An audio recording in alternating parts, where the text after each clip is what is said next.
Good afternoon বন্ধুরা। ইলিশ কে না খেতে ভালোবাসে, ইলিশ সবারই পছন্দ। ইলিশ ভাপা আর পাতুরি, এটা তো অতুলনীয় একটা স্বাদের রেসিপি। তো চলে আসলাম আমি আজকে সেই একটা রেসিপি নিয়ে। প্রথমে দেখতে পেলে আমি ইলিশ মাছগুলোকে ভালো করে ধুয়ে নিয়েছি এবং সর্ষে কাঁচা লঙ্কা এখানে কিন্তু ভালো করে বেটে, আর সর্ষের তেল আর স্বাদ মতো নুন আমি এখানে দিয়ে দিয়েছি। এটা ম্যারিনেট করব। তো তোমরা দেখতে থাকো ভিডিওটা, আশা করি ভালো লাগবে। আর রেসিপিটা ভালো লাগলে অবশ্যই বাড়িতে ট্রাই করে দেখো। তো এখানে সর্ষে বাটাটার মধ্যে আমি তেল দিয়ে দিলাম, সর্ষের তেল, খাঁটি সর্ষের তেল দিয়ে নিয়েছি। একটু মেখে নেবো। এই দেখো হাত দিয়ে ভালো করে মেখে নিচ্ছি। তো তোমরা এরকমভাবে ভালো করে পেস্ট করে সর্ষেটাকে, সর্ষে আর কাঁচা লঙ্কা পেস্ট করে আর এরকম কাঁচা সর্ষের তেল দিয়ে মেখে নেবে হাত দিয়ে ভালো করে। তো এখানে আমার মাখা শেষ হয়ে গেছে, আমি মেখে নিলাম ভালো করে। মাখার পরে আমি এবার সর্ষে বাটাটা কিন্তু মাছের মধ্যে ভালো করে ম্যারিনেট করে দেবো। এই সর্ষে বাটাটা কিন্তু আমার আলাদা একটা সর্ষে বাটা, যেটা আমি একটু ফ্রাই করে নিয়েছিলাম। সর্ষের তেল, কাঁচা লঙ্কা একসাথেই বেটে একটু ফ্রাই করে একটু আদা দিয়ে, তো এটা আমি ফ্রাই করে নিয়েছিলাম। সেটা আমি ম্যারিনেট করে আধ ঘন্টা রেখে দিয়েছিলাম।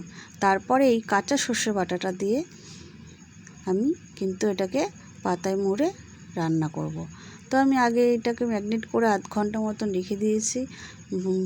মাছটাকে ভালো করে ধুয়ে তারপরে নুন মাখিয়ে রেখে দিয়েছিলাম একটু। আর পরে এটা সর্ষে বাটাটা দিয়ে ভেজে ভালো করে তারপর এটা ম্যারিনেট করে রেখে দিলাম। এটা আমি আধ ঘন্টার জন্য রেখে দেবো। আধ ঘন্টা পরে আবার এটাকে আমি কাঁচা সর্ষে বাটা দিয়ে কলার পাতা দিয়ে পাতুরি বানাবো। তো তোমরা দেখতে থাকো।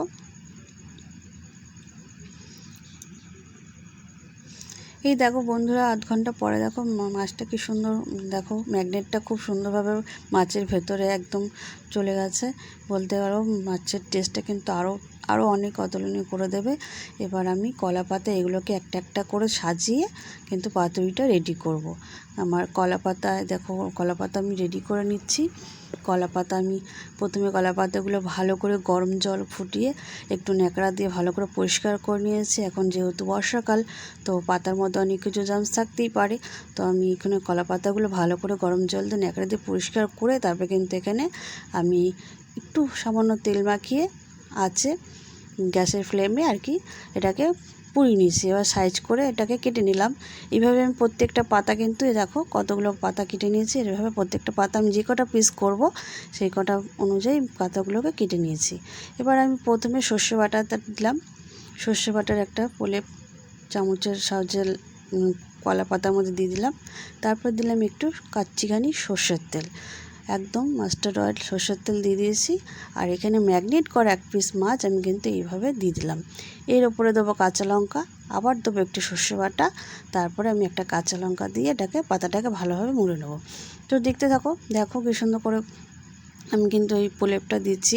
এটা কিন্তু কাঁচা সর্ষে বাটা, কাঁচা সর্ষে আর কাঁচা লঙ্কা একসাথে পেস্ট করা এবং সর্ষের তেল দিয়ে মিক্স করা। এই দেখো একটা কাঁচা লঙ্কার ওপরে কিন্তু দিয়ে দিলাম। এর ওপর দিয়ে দিচ্ছি একটু সর্ষের তেল, যেন মাছের টেস্টটা এবং ফ্লেভারটা অনেক সুন্দর আসে। তো এরকমভাবে তোমরা কে কে পাতুরি খেয়েছো আমাকে কমেন্ট করো। আমি করলাম যেভাবে, তোমরা একবার এইভাবে ট্রাই করে দেখো, অবশ্যই ভালো লাগবে।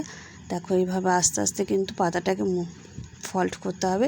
ফোল্ড করে এরকম করে সুতোর সাহায্যে বাঁধতে হবে। এটা বেশি তাড়াহুড়া করা চলবে না, কারণ পাতাটা ফেটেও যেতে পারে আর গ্রেভিটা কিন্তু বেরিয়ে আসতে পারে। তো আমরা সফটলি ভালো করে একটু সুতো দিয়ে হালকা করে বেঁধে নিচ্ছি এরকম করে। এভাবেই আমি 8 পিস পাতুরি রেডি করে নিলাম। তো তোমাদেরকে আমি 2-1টা দেখিয়ে দিচ্ছি জাস্ট। তো তোমরা এইভাবেই সব কটা করে নেবে। তোমাদের যে কজন আর কি মেম্বার আছে বা তোমরা যে কজনটা বানাতে চাও সেভাবেই তোমরা এরকমভাবে রেডি করে নিও। তো দেখো ফাইনালি কিন্তু আমি এটাকে বেঁধে নিয়েছি কলা পাতায়। দেখো এরকমভাবে আমি সব কটা রেডি করে নিয়েছি। রেডি করে নিয়ে তারপরে কিন্তু আমি এটাকে স্টিম করতে পারি বা তোমার তাওয়াতেও দিতে পারো, যেভাবে যে করতে পারো। এই দেখো আমি কিন্তু তাওয়ার মধ্যে দিয়েছি, তাওয়ার মধ্যে একটু সর্ষের তেল দিয়েছি। সর্ষের তেল দেওয়ার পরে কলা পাতার পাতুরিগুলো কিন্তু এভাবে আমি 4 পিস দিলাম এখানে। আবার পরে 4 পিস করব, যেহেতু একসাথে এটা পুরোটা ধরবে না, অনেকটাই বড়। তো আমি এরকম করে প্রথমে দিয়ে একটা থালা দিয়ে চাপা দিয়ে দিয়েছি। আমি এভাবেই করেছি, থালা দিয়ে চাপা দিয়ে তারপরে 5 থেকে 7 মিনিট রেখে দিয়েছি। দেখো এইভাবে আমি আবার পরের পিঠটা উল্টে দেবো। পাতা দেখেছো কি সুন্দর একটা কালার এসছে, আর খুব সুন্দর একটা ফ্লেভার কিন্তু আসে। পাতুরি জানো তো তোমরা যারা খেয়েছো অবশ্যই ট্রাই করে দেখে জানো, পাতুরির স্বাদ কিন্তু আলাদাই হয়। ইলিশ মাছের ভাপা এবং পাতুরি কিন্তু স্বাদ আলাদাই হয়। এবার আমি আবার উল্টে দিলাম, পরের পিঠটা এইভাবে আবার করে নেবো। এইভাবেই আমি 10 থেকে 15 মিনিট লো ফ্লেমে আস্তে আস্তে করে নেবো। হাই ফ্লেমে করলে কিন্তু এটা নিচ থেকে পুড়ে যেতে পারে, পাতাটাও পুড়ে যেতে পারে আর পাতুরিটার ভেতরেও পুড়ে যেতে পারে। তাই আমি লো ফ্লেমে রেখে ঢেকে ঢেকে আস্তে আস্তে ঘুরিয়ে ফিরিয়ে করে নেব। এইভাবে করলে কিন্তু পাতুরির স্বাদ অতুলনীয় হবে, আর গরম ভাতের সঙ্গে পরিবেশন করলে তো স্বাদ আরও বেড়ে যাবে। তো এইভাবে দেখতে থাকো, দেখো কী সুন্দর করে আমি পাতুরিগুলো বানিয়ে ফেললাম। তো আমি সব কটা পাতুরি তৈরি করে নিই। তো আমার রেসিপিটা কেমন লাগলো অবশ্যই কমেন্ট করো, যারা যারা ভালোবাসো অবশ্যই কমেন্ট